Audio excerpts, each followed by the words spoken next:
Vayan conmigo a la Escritura, Evangelio según San Lucas, capítulo 17, versículos del 26 al 27. Dice la palabra de Dios: como fue en los días de Noé, así también será en los días del Hijo del Hombre. Comían, bebían, se casaban y se daban en casamiento hasta el día que entró Noé en el arca. Y vino el diluvio y los destruyó a todos. Hemos titulado este mensaje La libertad cristiana y la maldad del mundo.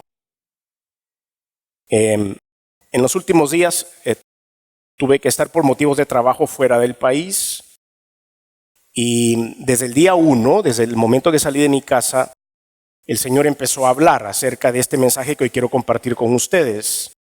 Es divertido a veces ir buscando las piezas de este rompecabezas y por eso a veces le pedimos al Señor y le decimos: Padre, haz fácil lo que parece difícil.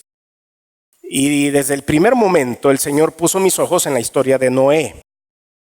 Y quiero traer una pequeña presentación que voy a compartir con ustedes, porque tuve que irme a otro país y en el momento que aterricé en ese país, lo primero que vi por la ventana del avión fue un arco iris. Y entonces dije, bueno, esto va a estar interesante, porque hemos venido leyendo acerca de la historia de Noé y cuando aterrizo en este país, que fue la cuna del protestantismo hace 500 años, me pareció curioso que lo primero que iba a ver a través de la ventana del avión era un arco iris. Entonces empezamos a buscar en oración qué era lo que el Señor necesitaba y quiero presentarles algunas fotografías de eso que sucedió. Y ahí está, esa es la ventana del avión y lo primero que hago al aterrizar en el aeropuerto de Alemania en Hamburgo fue ese arco iris maravilloso. Y entonces empecé a caminar por la ciudad y en algunos momentos libres que tuvimos, pudimos ir a visitar la ciudad y a ver algunos de los monumentos que habían en ese lugar. Y podemos ver algunas iglesias, veamos que hay más adelante. Bueno, pasé por un redondel grande que hay en la ciudad de Berlín y me encontré con esta columna de la Victoria y esa columna tiene una historia y esta se empezó a construir, o más bien se construyó para conmemorar la victoria de Prusia en la batalla de Prusia hace muchos años, por supuesto, y esos decorados de color dorado que usted ve en la primera planta, en la segunda planta, son cañones de esas batallas que eran como los trofeos de guerra y los mandaban a bañar en oro y los ponían en esta columna. Y esas eran las batallas que iba ganando el pueblo alemán.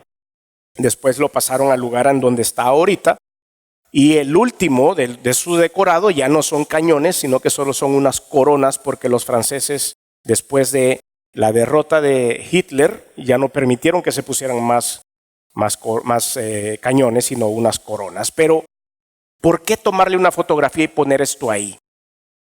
Es porque la gente en el mundo tiene la costumbre de poder hacer monumentos como este a la guerra.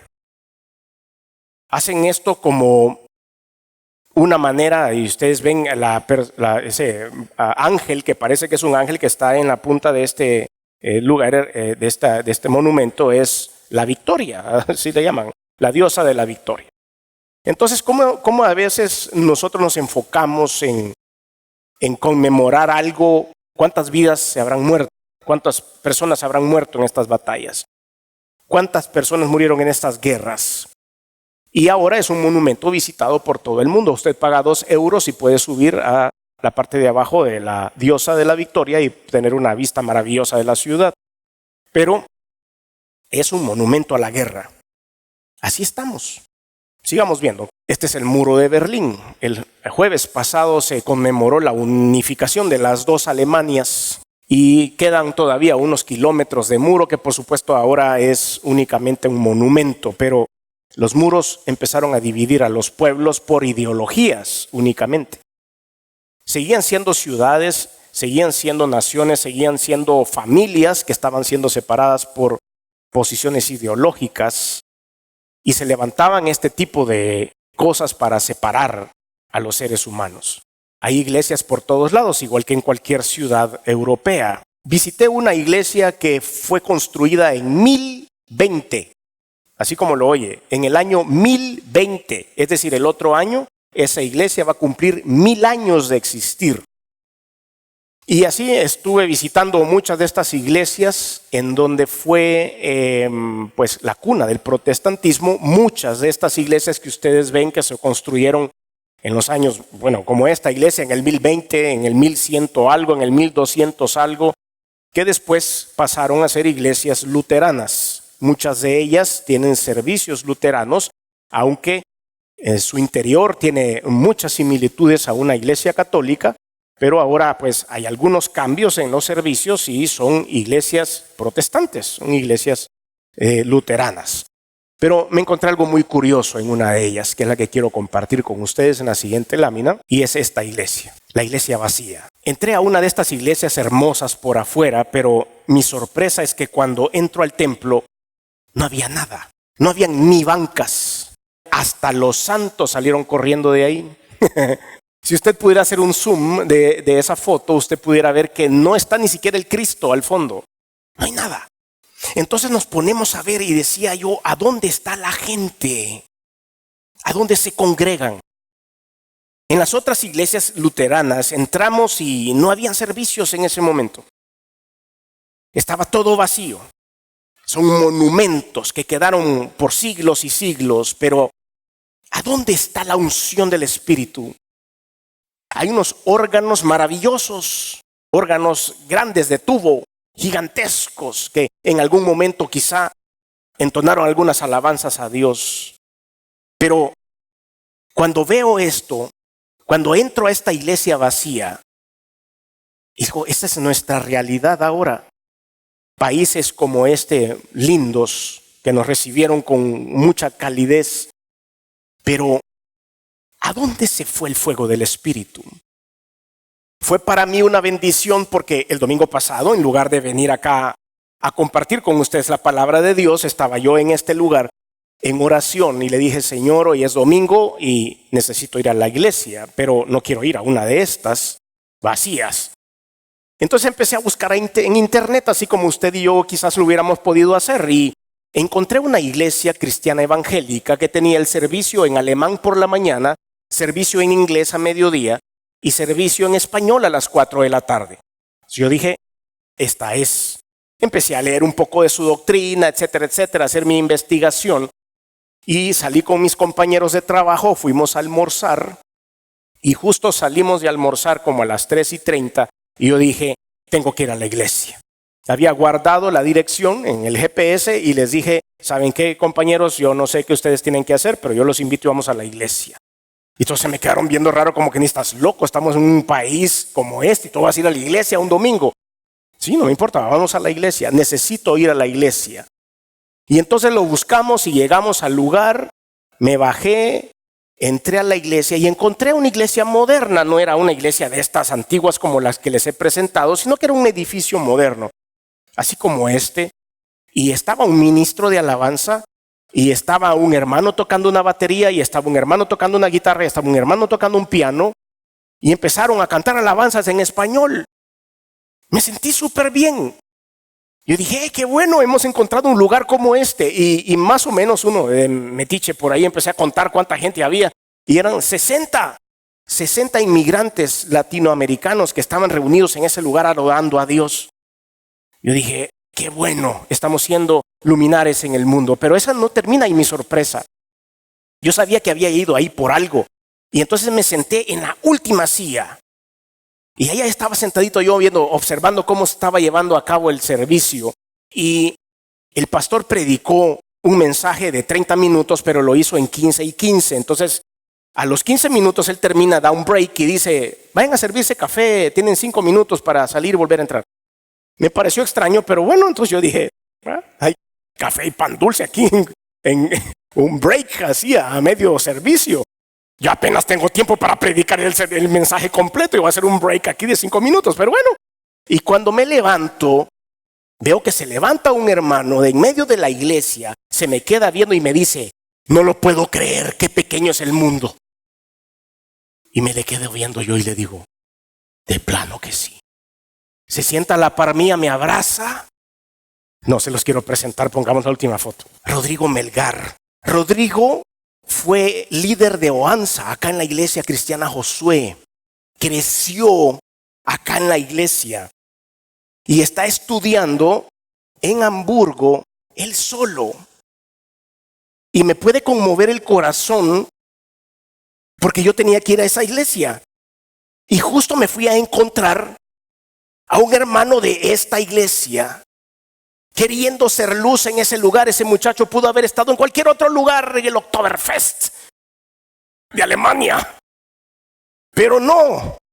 Y por eso desde este lugar yo le mando un saludo y un fuerte abrazo a Rodrigo, porque estoy orgulloso de él. Solo está en ese lugar, sus padres están aquí, él está estudiando en la universidad y aparta su espacio para ir a su iglesia. Empezó a googlear una iglesia así como lo hice yo en español y es parte de esa congregación. Y nos fuimos a encontrar ahí, a ese lugar.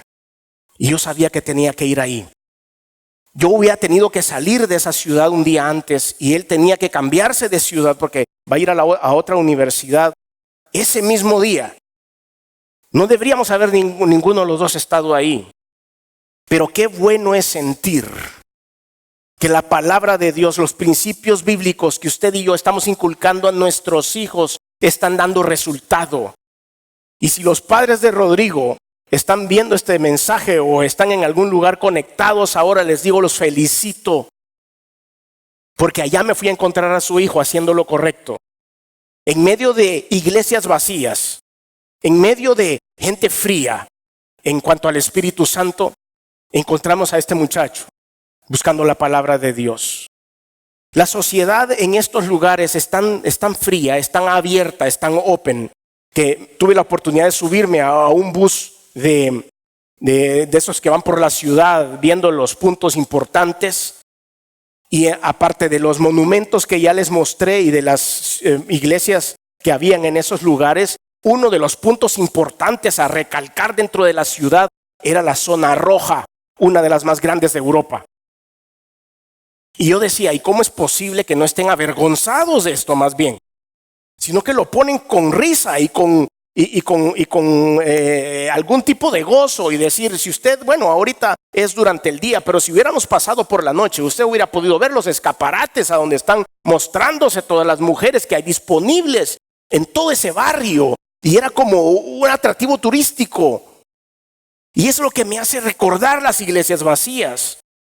Y digo, ¿a dónde está la maldad de los seres humanos que nos hemos olvidado de Dios y le damos realce a las cosas del mundo? Y entonces recuerdo el arco iris.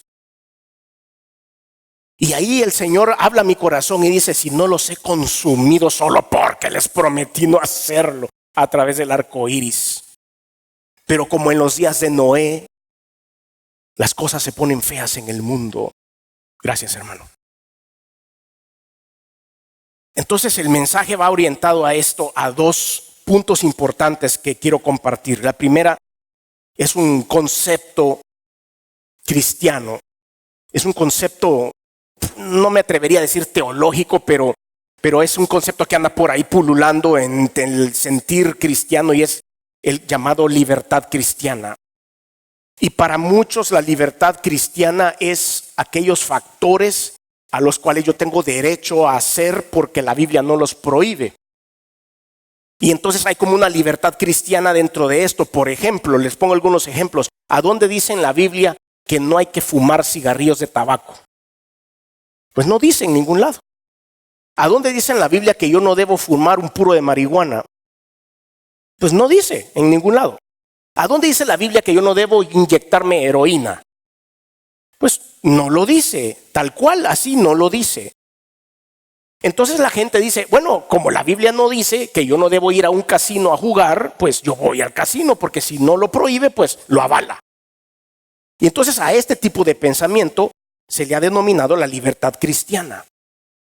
Yo con esto quiero alertar a la iglesia a tener mucho cuidado en dónde pasa la línea divisoria entre mi libertad, entre aquello que la Biblia no prohíbe explícitamente, y la maldad del mundo.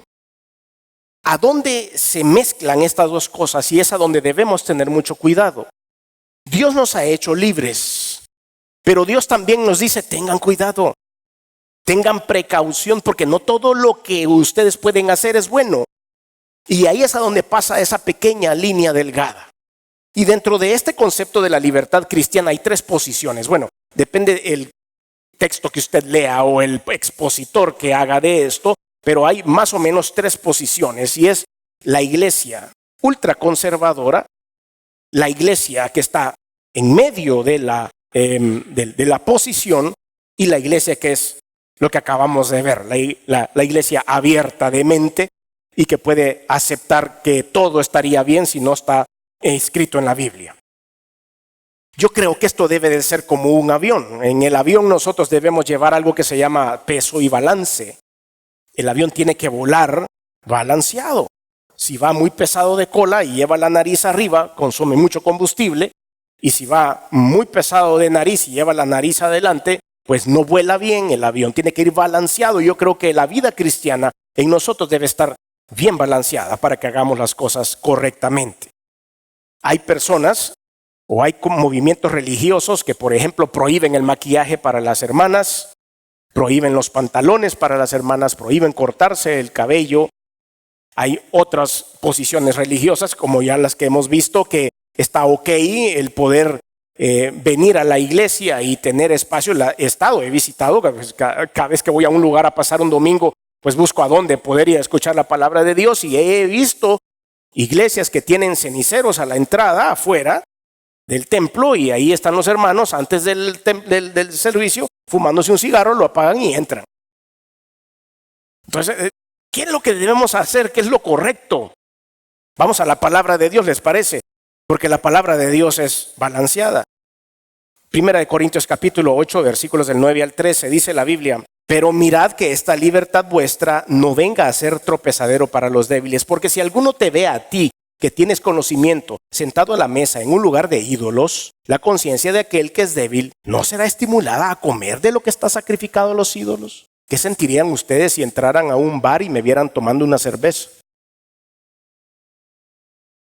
Pues creo que hay un montón de pensamientos ahorita pasando por su cabeza. ¿Qué pasaría si de repente fuéramos a esa calle, a la zona roja, y en lugar de haberme encontrado a mi hermano en la iglesia, me lo hubiera encontrado ahí?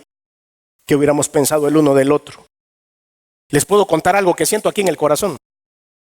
Humano, esto es bien humano. No me copien en esto. Me sentí bien orgulloso, porque los dos nos fuimos a encontrar en la iglesia.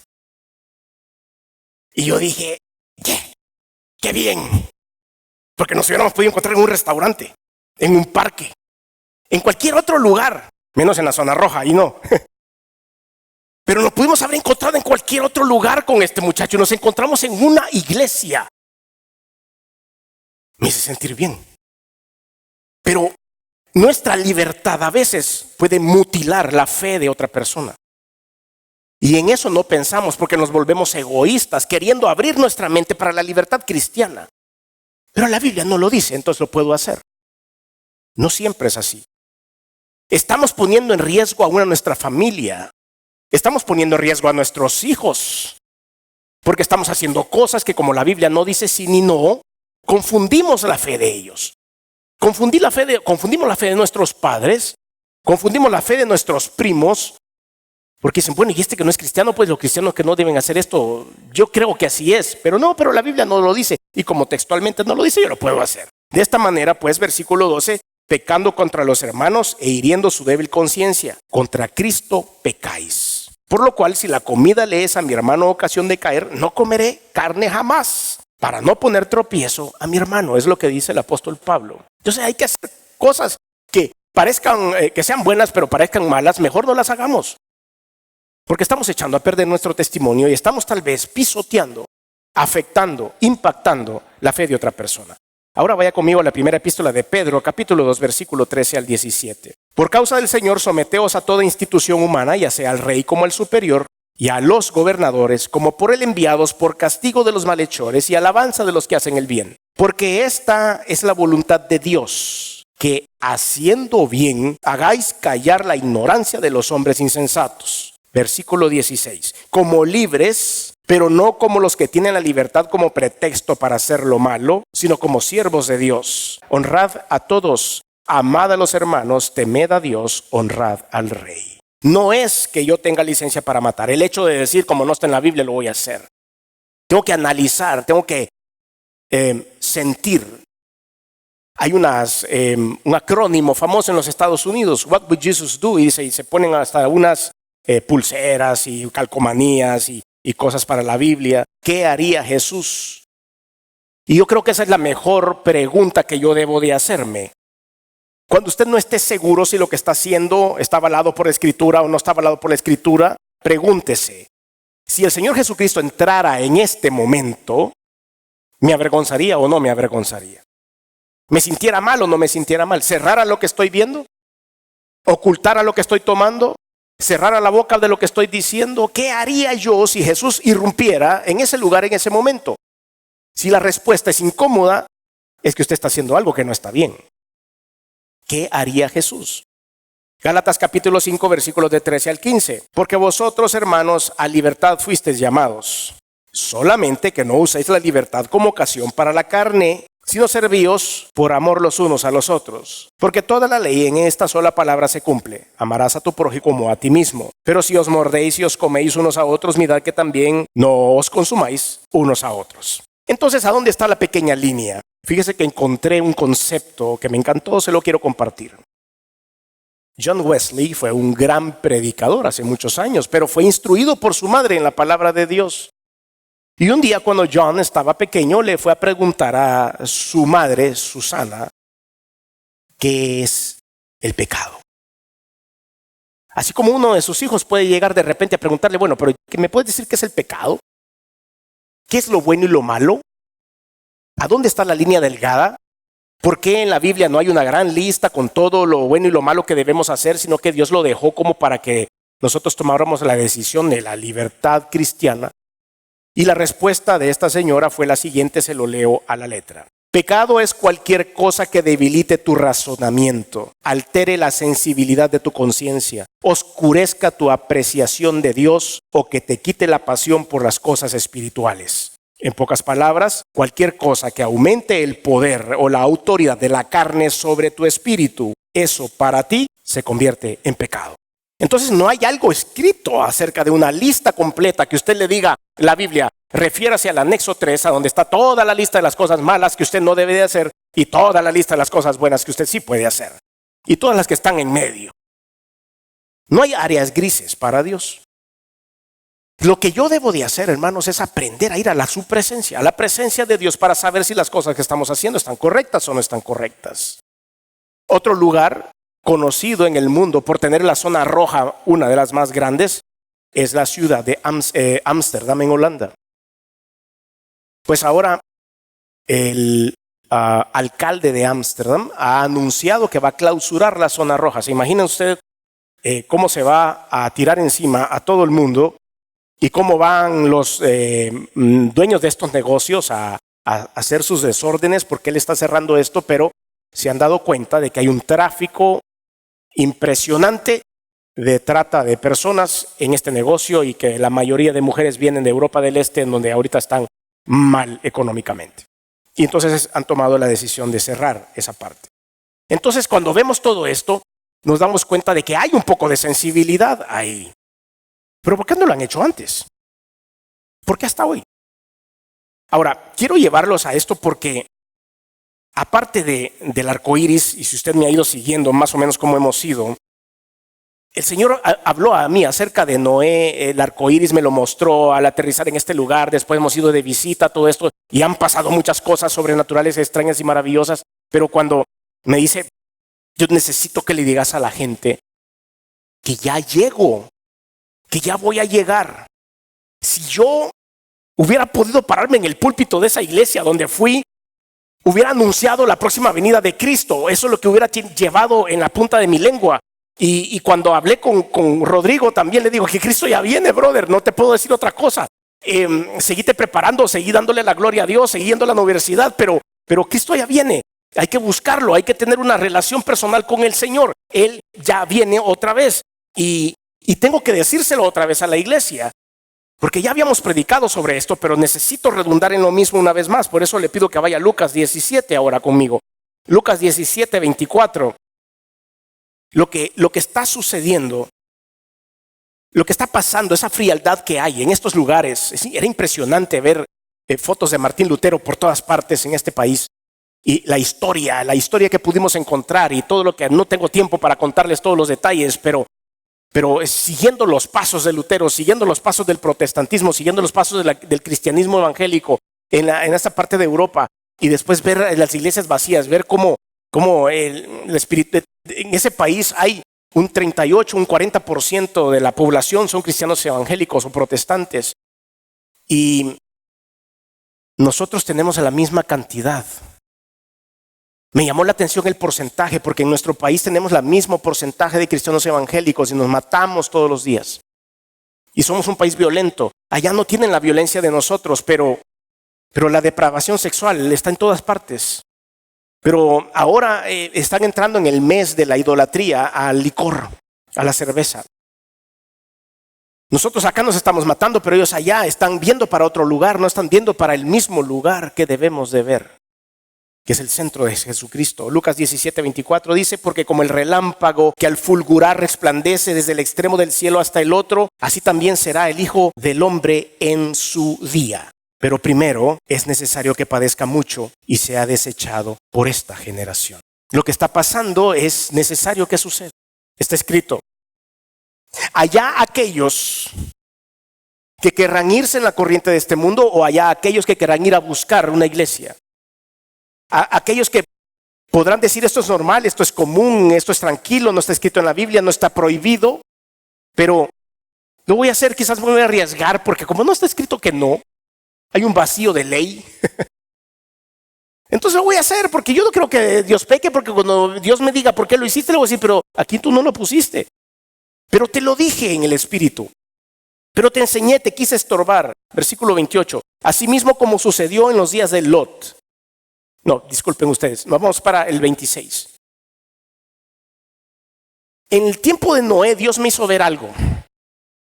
Que la gente estaba igual que hoy. No hay ninguna diferencia en lo que estaba pasando en el tiempo de Noé a lo que está pasando en el tiempo moderno. No hay ninguna diferencia, los mismos pecados son exactamente iguales, solo que en diferente presentación, pero es lo mismo.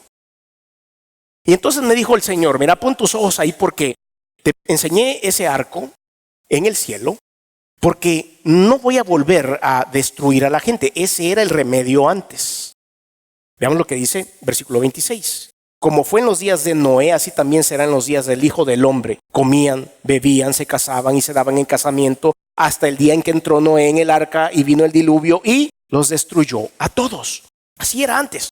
Así arreglaba las cosas Dios. No le salió bien, no le gustó lo que estaba viendo, solo había un justo y él y su familia los metió en un arca y los destruyó. El resto lo destruyó a todos. Animales, vegetal, todo el reino animal, el reino vegetal y todos los seres humanos murieron excepto Noé y su familia. Ahora, hay hasta el cansancio muestras arqueológicas acerca de que esto sucedió. No me voy a meter en eso también porque no tenemos tiempo para eso. Pero hay muchas pruebas arqueológicas de que esto verdaderamente sucedió. Después en el versículo 28 dice: asimismo como sucedió en los días de Lot, comían, bebían, compraban, vendían, plantaban, edificaban. Mas el día en que Lot salió de Sodoma, llovió del cielo fuego y azufre. ¿Y qué dice ahí? Lo destruyó a todos los que estaban en Sodoma y Gomorra. A todos. Así será el día del Hijo del Hombre cuando Él se manifieste. ¿Qué irá a pasar ese día? Hablamos un poco acerca de ese momento maravilloso en el cual el Señor Jesucristo vendrá por su iglesia. ¿Y qué va a pasar por los pobres que se queden acá? ¿Qué irá a suceder con ellos? Son cosas horribles lo que dice la Biblia que va a pasar para aquellos que se queden en esos 7 años de tribulación. Cosas feas. Pero ustedes y yo nos iremos con Él, ¿sí o no? Amén. Versículo 31. En aquel día, el que esté en la azotea y sus bienes en la casa, no descienda a tomarlos. O el que en el campo, asimismo no vuelva atrás. Acordaos de la mujer de Lot. ¿Qué le pasó a la mujer de Lot? Se hizo estatua de sal por estar viendo: ¡ay, mi Sodoma! Le encantaba Sodoma. Un gran mol que había en medio. Le fascinaba ir de shopping a la señora en Sodoma. Entonces vio para atrás, ¡ay! Me quitaron el mall. Se hizo sal. Por estar viendo las cosas materiales, se la pasó súper bien ahí en Sodoma. La Biblia dice el justo Lot, de la señora no dice nada. Solo de Lot. ¿Quién sabe qué pasó con lo demás? Pero a Lot fue el que el Señor llamó justo. Y a la mujer aquí dice, se hizo para, no es porque sea mujer, hermanas, ¿eh? Pero yo digo lo que dice la Escritura. Se acordaron de la mujer de Lot, que ella tuvo un ojo puesto siempre en ese lugar. Y por eso se hizo estatua de sal. ¿Sí? Versículo 33. Todo el que procure salvar su vida la perderá, y todo el que la pierda la salvará. ¿Qué quiere decir esto? El que procure salvar su vida, es decir, el que procure pasársela bien. El que procure no negarse a sí mismo en estos momentos difíciles, en esos momentos de tentación, va a perder la vida.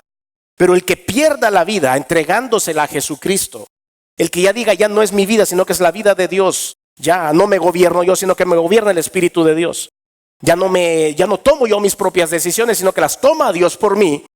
Eso es perder la vida, la salvará. Os digo que en aquella noche estarán dos en una cama, y el uno será tomado y el otro será dejado. Dos mujeres estarán moliendo juntas, la una será tomada y la otra será dejada. Dos estarán en el campo, y el uno será tomado y el otro será dejado. Y respondiendo le dijeron, ¿dónde, Señor? Y él les dijo, donde estuviera el cuerpo, allí se juntarán también las águilas. A donde llegue la presencia del Espíritu de Dios, a donde llegue Jesucristo a traer a su iglesia, ahí nos vamos a reunir todas las águilas. Y ellos se quedarán viéndonos nada más partir. Dios conoce la obra del pecado en el corazón de la mayoría de los seres humanos. Ahora sí, vaya conmigo a Génesis capítulo 6. Dice la Biblia, Génesis 6 del 1 en adelante. Aconteció que cuando comenzaron los hombres a multiplicarse sobre la faz de la tierra y les nacieron hijas, que viendo los hijos de Dios que las hijas de los hombres eran hermosas, tomaron para sí mujeres, escogiendo entre todas. Y dijo Jehová, no contenderá mi espíritu con el hombre para siempre, porque ciertamente él es carne. Aquí estamos hablando de los días previos al diluvio. Génesis 6, antes de Noé. Y aquí podemos entrar en un debate teológico acerca de qué es lo que sucede aquí. Porque hablan acerca de los hijos de Dios y los hijos de los hombres. Pues bueno, les cuento más o menos la historia un poco rápido, porque tampoco es el tema central de esto, pero es para que tengan un contexto de lo que sucede. ¿Recuerdan a Caín y Abel? Sí. Los hijos de Adán y Eva. ¿Recuerdan qué pasó con Abel? El primer asesinado de la historia de la humanidad. ¿Y quién lo mató? Su hermano Caín. ¿Qué se agenció Caín después de ese evento? La maldición de Dios. Y entonces Caín se separó de su familia y se fue a vivir a otro lugar. Él llevaba la maldición de Dios, pero era el único hombre vivo del mundo después de Adán y Eva. Y él tuvo que hacer familia. Y ahí empiezan las conjeturas de cómo hizo, quién era la mujer que se consiguió Caín y cómo procrearon más hijos. Ahí se lo preguntamos al Señor cuando lleguemos al cielo. Lo cierto es que él fundó una familia y se reprodujo en ese lugar como hijos del mundo. Y después le dio otro hijo. A ver quién de ustedes se acuerda cómo se llamaba. Qué bárbara, rapidísimo, dijo por ahí una teóloga. Nació ese otro hijo llamado Set. Y de ahí dice la Escritura que se lo dio como sustitución de Abel, que había sido muerto. Y de Set nacieron, ¿qué creen? Los hijos de Dios. Porque Set seguía siendo un hijo bendecido por Dios. Entonces, cuando leemos esta porción de la Escritura, todo empieza a tener un poco de sentido. Y dice la Biblia, aconteció que cuando comenzaron los hombres a multiplicarse sobre la faz de la tierra, y les nacieron hijas, que viendo los hijos de Dios, Set, que las hijas de los hombres eran hermosas, Caín, tomaron para sí mujeres escogiendo entre todas. Y dijo Jehová, no contenderá mi espíritu con el hombre para siempre, porque ciertamente él es carne. Y como dije hace un rato, es una posición teológica. Nadie tiene pruebas de que eso haya sido verdaderamente así. Al final de todo es un conocimiento puro bíblico que queremos saber de dónde nacieron. Pero la realidad es que usted y yo ya estamos acá, y todos nosotros los que estamos acá y hemos recibido al Señor Jesús como Salvador, hemos sido purificados por su sangre y somos salvos por la fe, ¿sí o no? No importa si venimos de Caín o venimos de Abel o venimos de Set o venimos de quien sea, estamos aquí viviendo en este momento con la bendición de Dios. Sin embargo, Dios sabe que ciertamente somos carne, mas serán sus días 120 años y ese fue el límite que Dios puso en ese momento. Versículo 4, había gigantes en la tierra en aquellos días y también después de que llegaron los hijos de Dios a las hijas de los hombres y les engendraron hijos. Aquí hay una gran confusión teológica también porque dicen algunos que bajaron ángeles del cielo, hijos de Dios, y tuvieron relaciones con las mujeres de los hombres y por eso nacieron gigantes. Equivocado por completo.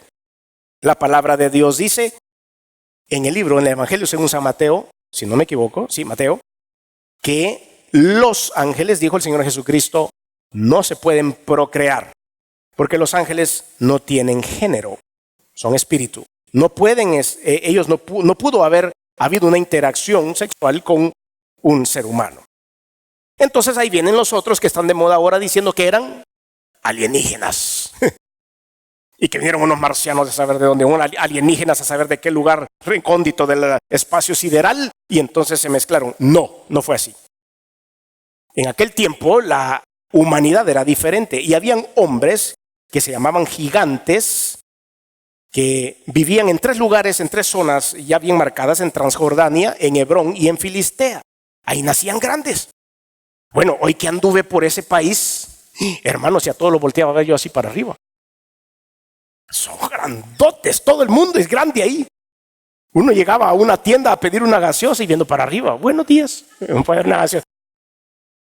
Le sacan 1,5 metros a uno, hermanos. No son gigantes, pero para mí son gigantes, eran grandotes. Ahora, si usted empieza a leer las historias de David y Goliat, por ejemplo, Goliat medía casi 3 metros. Así era el tiempo aquel. Y hay también evidencia antropológica acerca de estas personas de ese gran tamaño que vivían en esa época. Entonces, no es decir que venían de otro planeta para poderlo entender. Había gigantes en la tierra y aquellos días y también después de que se llegaron los hijos de Dios a las hijas de los hombres y les engendraron hijos. Estos fueron los valientes que desde la antigüedad fueron varones de renombre. Versículo 5. Y vio Jehová que la maldad de los hombres era mucha en la tierra. Por eso hemos querido mezclar 2 cosas en este mensaje. La libertad cristiana de la cual ya hablamos y la maldad del mundo. ¿A dónde se mezclan las 2? Ese lugar es peligroso. ¿A dónde se mezcla la libertad cristiana con la maldad de los hombres? Y esta es la alerta que Dios le está queriendo dar a usted y a mí como congregación. Y nos está diciendo, tengan cuidado, no se acerquen a ese lugar porque ya voy para allá. Estoy a punto de llegar. Cristo viene otra vez, que no nos vaya a encontrar en ese lugar. En el centro de Berlín hay un lugar que se llama Checkpoint Charlie. Ustedes pueden estudiarlo ahí en la historia de la Segunda Guerra Mundial. Y era una línea, una cuadra, una calle en donde estaban los aliados y enfrente estaba el ejército alemán. Pero pasaba una línea por ahí y en ese lugar no se podían agredir. Porque ellos se habían tomado esa parte de la ciudad y Alemania tenía en poder la otra ciudad. Y estaban los tanques, ustedes pueden ver fotografías acerca de esto. Estaban los tanques enfrente los unos de los otros.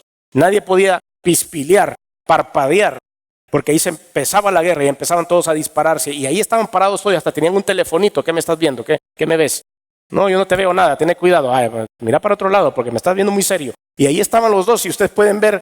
Entonces ese lugar es histórico. Pero resulta que nuestro tema de hoy nos pone en el Checkpoint Charlie también. La libertad cristiana versus la maldad del mundo nos hace estar en ese lugar confrontado tanque con tanque. Y Cristo viene, no podemos estar nosotros luchando con eso, esperando. Ya no nos va a matar el Señor, ya no va a venir una inundación, un diluvio, porque el arco nos lo hace recordar. Ya lo que viene ya no es el susto de que se acabe a Sodoma y Gomorra y que los queme. Ya eso ya no va a pasar. Eso era en el pasado. ¿Saben lo que va a suceder hoy? Que ya no nos va a avisar nada. Que de un día para otro, de un momento a otro, de repente seremos arrebatados juntamente con Él en el aire. Ya no habrá nada. Un día usted va a oír sonar la trompeta de la convocatoria de Jesucristo y dice ahí, si has dejado tus cosas en tu casa, ahí déjalas, no vayas a traerlas. Si hay dos mujeres, una está moliendo y la otra está haciendo las tortillas o lo que sea, la una se va a quedar, dice. La que no esté lista se queda.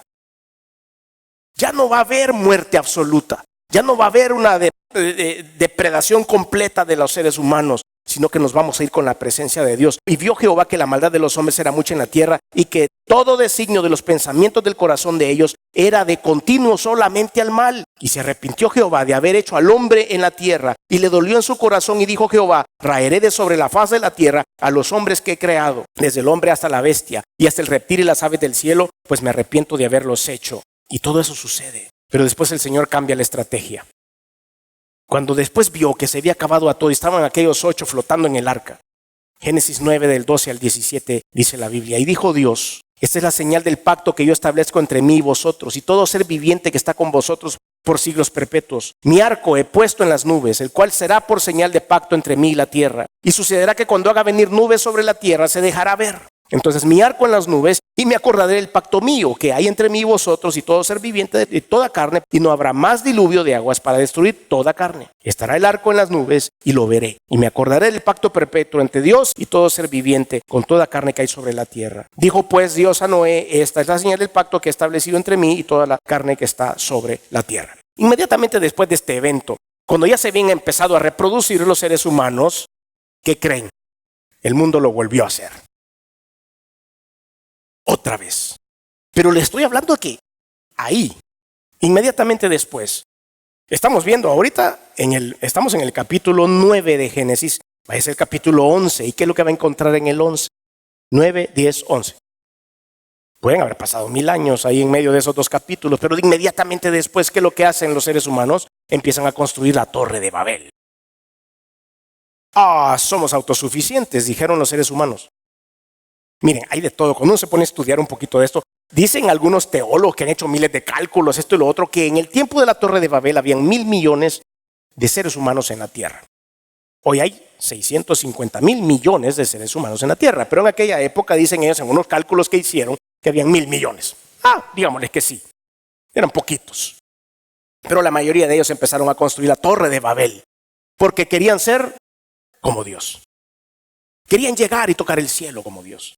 Y tener esa torre y vivir ahí y tener todo lo que necesitaban y no salir al mundo. Eso es lo que era su plan. Veamos lo que dice Génesis 11 del 1 al 9. Tenía entonces toda la tierra una sola lengua y unas mismas palabras, y aconteció que cuando salieron de oriente hallaron una llanura en la tierra de Sinar y se establecieron allí. Y se dijeron unos a otros: vamos, hagamos ladrillo y cosámoslo con fuego. Y les sirvió el ladrillo en lugar de la piedra y el asfalto en lugar de mezcla. Y dijeron: vamos, edifiquemos una ciudad y una torre cuya cúspide llegue al cielo. Y hagámonos un nombre, Selfie, por si fuéramos esparcidos sobre la faz de toda la tierra. Y descendió Jehová para ver la ciudad y la torre que edificaban los hijos de los hombres. Y dijo Jehová: he aquí el pueblo es uno, y todos estos tienen un solo lenguaje, y han comenzado la obra, y nada les hará desistir ahora de lo que han pensado hacer. ¿Y cuál había sido la orden de Dios a Adán y a Eva? Llenad la tierra y sojuzgadla. Multiplicaos. Vayan y poblen toda la tierra. Lo primero que ellos estaban haciendo era que todos querían estar concentrados en esa gran torre y todos vivamos aquí. Y así no nos molestan. Y así nosotros vamos a tener un gran nombre y vamos a llegar al cielo. El egoísmo de los seres humanos. Cuando me tocó despegar de este lugar en Alemania, tuve que surcar los cielos de Europa y me tocó pasar por varios países y cada país habla un idioma diferente. Y yo dije: la Torre de Babel. El Señor ahí fue dando todos los espacios y me dijo: aquí están todos, estos hablan alemán, aquellos hablan inglés, estos hablan francés, esos de aquí hablan italiano, aquellos de allá hablan árabe, aquellos de allá hablan polaco, aquellos de allá hablan otra lengua, aquellos. Tuve que parar en una ciudad que se llama Keflavik, en Islandia, y vi unos nombres que no puedo ni pronunciar. O sea, todas las lenguas se confundieron. Y ahora yo llegaba en algún lugar de estos y pues obviamente no puedo hablar alemán, y cuando llegaba le decía English, Spanish. ¿De qué me pueden hablar? Y la mayoría pues medio hablan otros idiomas. Tienen que hacerlo. ¿Cómo van a vivir si viven o cómo van a mezclarse con el resto de sus vecinos si solo hablan su propio idioma? Pero Dios lo hizo así.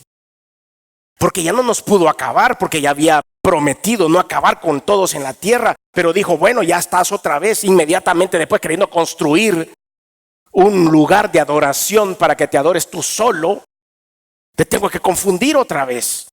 Entonces esa fue la otra manera en la que Dios tuvo que poner orden en el mundo. Ya no va a haber otra de esas. Lo que va a haber es el arrebatamiento de la iglesia. Ya no va a haber otra llamada de atención. Lo que estamos viendo hoy es lo que debe pasar. Gálatas capítulo 5 versículos de 13 al 15. Porque vosotros, hermanos, a libertad fuisteis llamados, solamente que no uséis la libertad como ocasión para la carne, sino servíos por amor los unos a los otros, porque toda la ley en esta sola palabra se cumple. Amarás a tu prójimo como a ti mismo. Pero si os mordéis y os coméis unos a otros, mirad que también no os consumáis unos a otros. Tengo que ir rapidísimo con unos consejos importantes para todos nosotros. Hacer el bien aunque hacer el bien no esté de moda. Aunque haya crecido la maldad, nosotros tenemos que hacer el bien. Primera de Pedro 3, 17 al 20. Porque mejor es que padezcáis haciendo el bien, si la voluntad de Dios así lo quiere, que haciendo el mal. Porque también Cristo padeció una sola vez por los pecados, el justo por los injustos, para llevarnos a Dios, siendo a la verdad muerto en carne, pero vivificado en espíritu. Número 2, tenemos que predicar la palabra. No permitamos las iglesias vacías. No podemos darnos el lujo de tener iglesias vacías. Que no haya nadie, que no llegue, que no haya adoración. Tenemos que predicar. En el mismo capítulo, primera de Pedro 3, pero el versículo 19 dice, en el cual también fue y predicó a los espíritus encarcelados, los que en otro tiempo desobedecieron, cuando una vez esperaba la paciencia de Dios en los días de Noé, mientras se preparaba el arca, en la cual pocas personas, es decir, 8, fueron salvadas por agua. ¿Qué estaba haciendo Noé en su época? Si ustedes leen su historia, él predicaba la palabra. Él trataba de anunciar a los vecinos, miren, va a llover, miren, arrepiéntanse, miren, dejen de vivir como están. Y lo agarraban de loco, lo tildaban de payaso, se burlaban de él como se burlan de usted y como se burlan de mí. Así como nos señalan por venir aquí un domingo a pasárnosla bien adorando al Señor y escuchando su palabra, escuchando su advertencia, escuchando el ya voy por ustedes, estén listos, tengan las maletas hechas porque ya casi paso, solo pito, pip, pip, va a pitar el Señor desde la nube y usted y yo tenemos que salir corriendo. Pero para otros estamos volviéndonos locos acá. Y eso es lo que pasaba en esa época, pero Noé se salvó y usted y yo nos vamos a salvar. Y usted y yo nos vamos a subir, pero no en el arca, sino en la nube de Dios. Porque Cristo ya viene. No hay que ceder ante la presión de la sociedad. El siguiente consejo. No ceder ante la presión de la sociedad. Y entre paréntesis puse acá Rodrigo Melgar. Ese joven no ha cedido ante la presión de la sociedad. Y se va a meter a la iglesia él solo. Sin supervisión de nadie. El único que sabe que estaba en esa iglesia era Dios y él. Y después yo, porque me lo encontré ahí. Segunda de Pedro 2 del 5 al 9. Y si no perdonó al mundo antiguo, sino que guardó a Noé pregonero de justicia, ahí está el predicador, Noé pregonero de la justicia, con otras 7 personas trayendo el diluvio sobre el mundo de los impíos. Y si condenó por destrucción a las ciudades de Sodoma y Gomorra, reduciéndolas a ceniza y poniéndolas de ejemplo a los que había de vivir impíamente, y libró al justo Lot, abrumado por la nefanda conducta de los malvados, porque este justo que moraba entre ellos afligía cada día su alma justa, viendo y oyendo los hechos inicuos de ellos. ¿Quién dijo eso de Lot? El Señor. Porque Pedro no estuvo ahí. Pedro no estuvo en la época de Lot, no lo vio haciendo esto, pero lo escribió porque el Espíritu Santo le dijo, yo estuve con Lot. Muchos de ustedes pueden criticar a Lot, el sobrino de Abraham, por haberse ido ahí, escoger el mejor lugar y vivir en Sodoma y Gomorra, pero Dios sí sabía. Así como Dios sabe su espacio, así como Dios sabe su tiempo de oración, así como Dios sabe cuando usted hace su devocional por la mañana, así como Dios sabe cuando usted está clamando en su habitación, así como Dios ha visto sus lágrimas, así como a Dios ha visto sus peticiones y su clamor, así como cuando usted está metido en su habitación con los brazos levantados y que no es necesario que yo lo vea o que ninguno de sus hermanos lo vea. Dios lo ha visto, así como vio a Lot, y entre el paréntesis del versículo 8, porque este justo que moraba entre ellos afligía cada día su alma, y viendo y oyendo los hechos inicuos de ellos, Sabe el Señor librar de tentación a los piadosos y de reservar a los injustos para ser castigados en el día del juicio. La libertad cristiana y la maldad de la gente hoy día, separémosla. Tenemos que ser obedientes al mensaje de Dios. Con esto termino. Hebreos 11:7 dice: por la fe Noé, cuando fue advertido por Dios acerca de las cosas que aún no se veían, con temor preparó el arca en que su casa se salvase, y por esa fe condenó al mundo y fue hecho heredero de la justicia que viene por la fe. Por la fe. Alessandro, Luis, Julia, Rosa, Juana, por la fe fueron advertidos de la pronta venida de Jesucristo. Y aún no lo veían, pero con temor prepararon el arca de su corazón para que su casa se salvase. El pregonero de la justicia, el pregonero de la próxima y pronta venida de Jesucristo, les dice: prepárense, Dios ya viene. Cierro con Mateo 24, del 9 al 13. Entonces os entregarán a tribulación y os matarán, y seréis aborrecidos de todas las gentes por causa de mi nombre. Muchos tropezarán entonces y se entregarán unos a otros, y unos a otros se aborrecerán. Y muchos falsos profetas se levantarán y engañarán a muchos. Y por haberse multiplicado la maldad, el amor de muchos se enfriará. Mas el que persevere hasta el fin, este será salvo. Señor, ayúdanos a perseverar hasta el fin. Ayúdanos a no caer ante la tentación de la libertad cristiana, y mucho menos caer ante la tentación del mundo y retroceder de nuestro caminar. Te damos gracias, Señor, porque el arco iris en el cielo nos recuerda que no acabarás con nosotros. Te damos gracias porque tampoco caerá fuego del cielo y consumirá esta ciudad. Te damos gracias porque las lenguas que hoy hay en el mundo son múltiples, pero cuando estamos en oración y en conexión con el Espíritu de Dios, las lenguas angélicas son universales. Y la unción del Espíritu de Dios cae sobre nosotros. Pero sobre todo te damos gracias porque el próximo evento, después de todos estos que estudiamos hoy, es tu pronta venida por tu iglesia, llamada el arrebatamiento de la iglesia. Y todos aquellos que hemos guardado la fe nos iremos contigo hasta la eternidad. Te damos gracias, Señor, por esa oportunidad. Si usted quiere dar ese paso de fe, no lo ha dado aún todavía, pero quiere decir: sí, yo quiero asegurarme de irme en esa nube en la cual el Señor va a venir por su iglesia. Quiero separarme lo más posible de la maldad y no confundirme con esa libertad cristiana que creo tener. Pero quiero aceptar al Señor Jesús como Salvador para asegurar que mi nombre esté escrito en el libro de la vida. Le invito a hacer una oración. El perdón de pecados se lo dará Dios y la salvación eterna se la dará a Él. Yo lo único que puedo hacer es acompañarlo en una sencilla oración que durará unos segundos. Si quiere dar ese paso de fe, levante su mano ahí donde está y diga: yo quiero hacerlo. Y no quiero irme de aquí esta noche sin recibir a Cristo y asegurar mi salvación. Habrá alguien que quiera dar ese paso de fe, y en su lugar donde está, que levante su mano, donde yo lo pueda ver y diga: sí, yo quiero hacer esa oración antes de irme. Quiero dar ese paso de fe y quiero escribir el nombre en el libro de la vida, para que cuando ese evento maravilloso que está pendiente suceda, yo esté listo para subirme a la nube junto a Cristo. Habrá alguien que quiera dar ese paso de fe esta noche, que levante su mano ahí donde está, a donde yo lo pueda ver, para poder orar en el nombre de Jesús, en el nombre de Cristo. Señor, yo oro por toda esta población que está aquí. Señor, y dame paz en el corazón, porque todos estaremos en esa nube contigo. Los cubro con la sangre preciosa de Cristo Jesús, sangre derramada en la cruz para limpiar los pecados, Señor. En el nombre de Jesús, te damos gracias por esta oportunidad, Señor. Estimado amigo y amiga que en esta hora ha escuchado el mensaje de la palabra de Dios, Dios tiene una linda oportunidad para usted, pero usted tiene que tomar una decisión. Y es una decisión de fe. Y esa decisión tiene dos grandes partes. Uno, que le pida perdón a Dios por haberle ofendido a Él con sus pecados.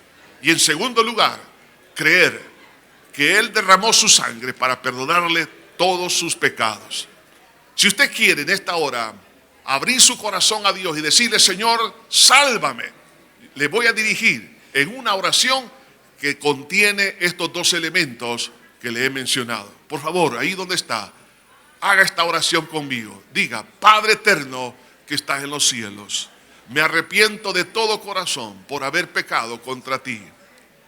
Reconozco que soy una persona pecadora. Me duele, Señor, el haberte ofendido con todos mis pecados. Límpiame con tu sangre que derramaste en la cruz. Creo que resucitaste para mi justificación delante de tus ojos. Por ello, Señor, te abro mi corazón y te recibo como mi único y suficiente Salvador. En Cristo Jesús. Amén y amén.